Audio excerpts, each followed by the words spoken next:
Berjumpa kembali dengan saya Pupung Riani sebagai pengajar di Departemen Pedagogik Prodi PGSD S1 dan Prodi Pedagogik S2 Urban. Pada kesempatan ini saya akan membahas praktek dan studi pendidikan.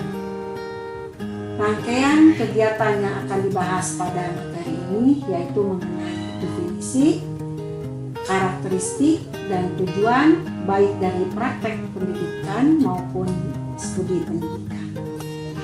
Praktek pendidikan adalah kegiatan bersama yang dilakukan oleh dua pihak atau lebih agar pihak lain mengalami perubahan tingkah laku yang diharapkan atau mencapai tujuan pendidikan. Misalnya, orang tua membimbing anaknya tentang sopan santun, guru mengajarkan materi pembelajaran pada siswanya, para kiai mengajarkan membaca Al-Quran pada santrinya, para instruktur melatih warga belajarnya cara memperbaiki mesin mobil. Berdasarkan contoh ini, maka dapat disimpulkan pada praktek pendidikan kegiatannya bisa dalam bentuk mengajar, melatih, dan membimbing. Ada yang bersifat formal seperti mengajar di sekolah, ada yang bersifat informal seperti orang tua membimbing atau mendidik anaknya, dan bersifat non-formal seperti pelatihan-pelatihan dan kursus-kursus di lingkungan masyarakat. Untuk melihat karakteristik praktek pendidikan bisa dilihat dari aspek motifnya dan bentuk kegiatannya. Motif pada kegiatan praktek pendidikan adalah bersifat ekstrinsik. Dalam hal ini, seseorang bertindak, misalnya siswa mau belajar karena diberitahu dan diarahkan oleh gurunya. Kemudian dilihat dari bentuk kegiatannya, praktek pendidikan merupakan satu kegiatan bersama yang dilakukan dua orang atau lebih, dan yang kedua merupakan kegiatan pembelajaran, dan ketiga disadari atau tidak disadari merupakan kegiatan menerapkan konsep, prinsip, dan teori pendidikan. Kemudian tujuan dari praktek pendidikan adalah memfasilitasi pihak lain agar mengalami perubahan tingkah laku yang diharapkan atau mencapai tujuan pendidikan. Nah, baik kita masuk pada konsep studi pendidikan. Studi pendidikan adalah kegiatan individual atau kegiatan bersama dengan tujuan memahami sistem konsep pendidikan. Misalnya, seseorang membaca buku di perpustakaan karena ingin mengetahui secara mendalam tentang suatu hal. Kemudian, seseorang mengikuti seminar atau workshop untuk memahami lebih mendalam tentang sesuatu hal, melakukan eksperimen di laboratorium bisa juga, dan lain sebagainya. Selanjutnya kita masuk ke karakteristik studi pendidikan. Sama bisa dilihat dari motifnya dan kegiatannya. Motif awal dilakukannya studi pendidikan bersifat ekstrinsik, yaitu seseorang melakukan kegiatan membaca karena untuk memenuhi tugas yang diberikan gurunya, karena tuntutan kurikulum, dan lain sebagainya. Dan selanjutnya bersifat intrinsik karena rasa ingin tahu yang mendalam tentang sesuatu hal.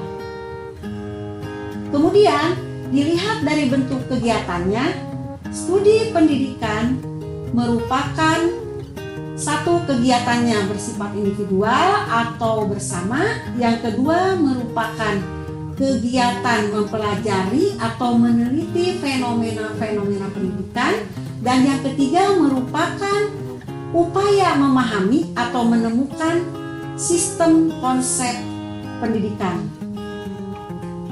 Kemudian tujuan dari studi pendidikan adalah memperluas dan memperdalam pemahaman tentang sistem konsep pendidikan yang terdapat di dalam fenomena-fenomena pendidikan.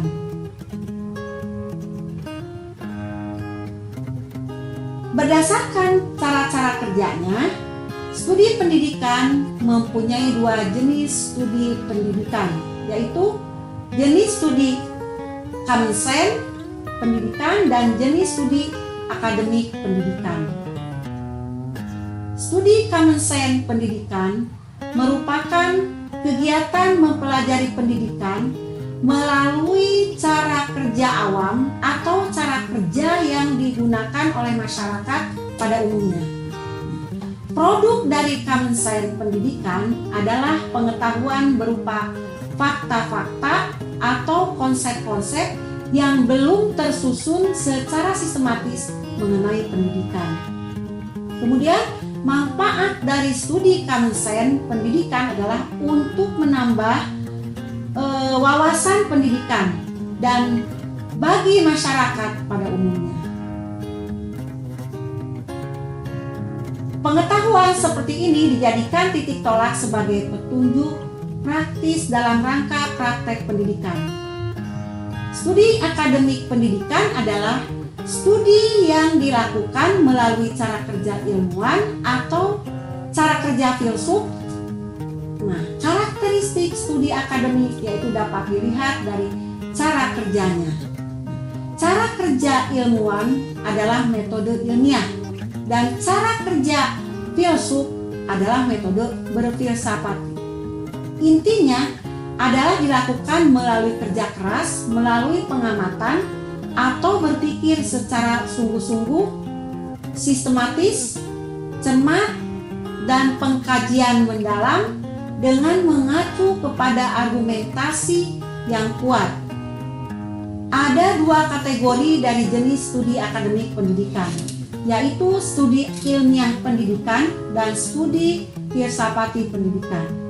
Studi ilmiah pendidikan adalah kegiatan mempelajari yang dilakukan dengan menerapkan cara kerja ilmuwan atau metode ilmiah, seperti penelitian pendidikan, seminar pendidikan, dan diskusi pendidikan. Karakteristik dari studi ilmiah pendidikan yaitu objeknya hanya salah satu aspek dari keseluruhan aspek pendidikan. Tujuannya untuk mendeskripsikan secara sistematis dan rinci apa adanya tentang unsur-unsur dari aspek pendidikan yang menjadi objek studinya. Dan produknya antara lain berupa wujud deskripsi pemahaman mengenai fenomena pendidikan sebagai objek studinya. Dan manfaatnya dapat memperluas pemahaman tentang berbagai landasan ilmiah pendidikan, metode dan teknik pelaksanaan pendidikan, dan sebagainya. Studi filsafati pendidikan adalah kegiatan mempelajari pendidikan yang dilakukan dengan menerapkan cara kerja filsuf atau metode berfilsafat, seperti seorang filsuf berfilsafati sebagaimana seharusnya mendidik anak. Karakteristik studi filsafat pendidikan yaitu objek studinya bersifat komprehensif mendasar, artinya bahwa filsafat pendidikan mempelajari seluruh unsur pada aspek pendidikan. Tujuannya untuk menghasilkan sistem gagasan yang seharusnya atau yang ideal tentang unsur-unsur dari aspek pendidikan yang bersifat mendasar sebagai objek studinya, dan produknya berupa filsafat pendidikan sebagai wujud sistem gagasan atau sistem pikiran tentang pendidikan sebagai objek studinya. Dan manfaatnya salah satu untuk memperluas pemahaman tentang berbagai gagasan filsafati dari berbagai aliran filsafat pendidikan sebagai landasan ideal pelaksanaan pendidikan. Berdasarkan lingkup objek studinya, studi pendidikan ada dua jenis, yaitu studi mikro pendidikan dan studi makro pendidikan. Studi mikro pendidikan adalah kegiatan mempelajari pendidikan pada satuan pendidikan tertentu, baik berupa keluarga, sekolah, dan kelompok-kelompok sosial. Ada beberapa jenis studi mikropendidikan, yaitu yang pertama, pihak yang memegang kekuasaan dalam keluarga batik atau luas, dan yang kedua, cara pencatatan garis keturunan atau matrilinear dan patrilinear atau bilateral, dan yang ketiga, tempat tinggal dari pasangan yang menikah, yang keempat, komposisi kesatuan dalam pernikahan, dan yang kelima, status sosial ekonomi.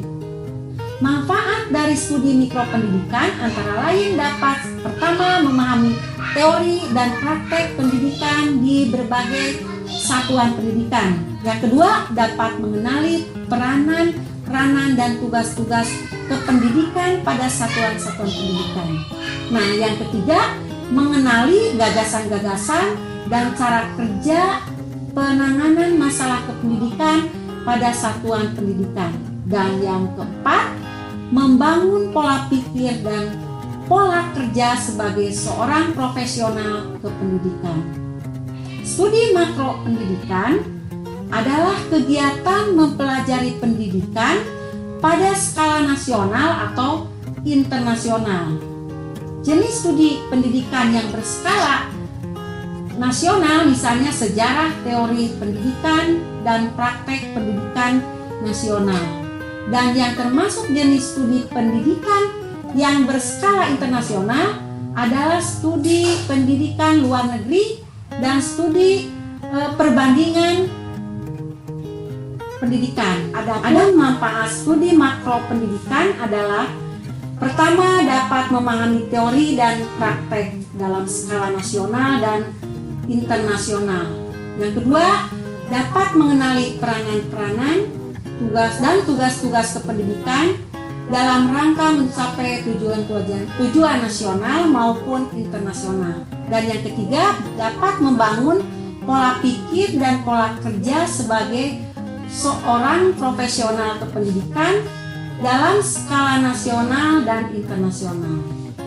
Terakhir, kita bahas bagaimana hubungan komplementer antara studi pendidikan dan praktek pendidikan. Jawabannya, studi pendidikan dapat menjadi dasar bagi praktek pendidikan dan dijadikan kriteria keberhasilan praktek pendidikan. Dan praktek pendidikan dapat menjadi sumber pelaksanaan studi pendidikan dan menjadi sarana pengujian hasil studi pendidikan. Implikasi studi pendidikan terhadap konsep pendidikan dan bagi LPTK yaitu terbentuknya pendidikan sebagai suatu ilmu versus pendidikan sebagai suatu seni, dan terbentuknya lembaga pendidikan tenaga kependidikan. Demikianlah pembahasan materi ini. Mohon maaf segala kekurangannya. Saya tunggu komentarnya dan jangan lupa untuk di-like dan subscribe. Terima kasih. Wassalamualaikum warahmatullahi wabarakatuh.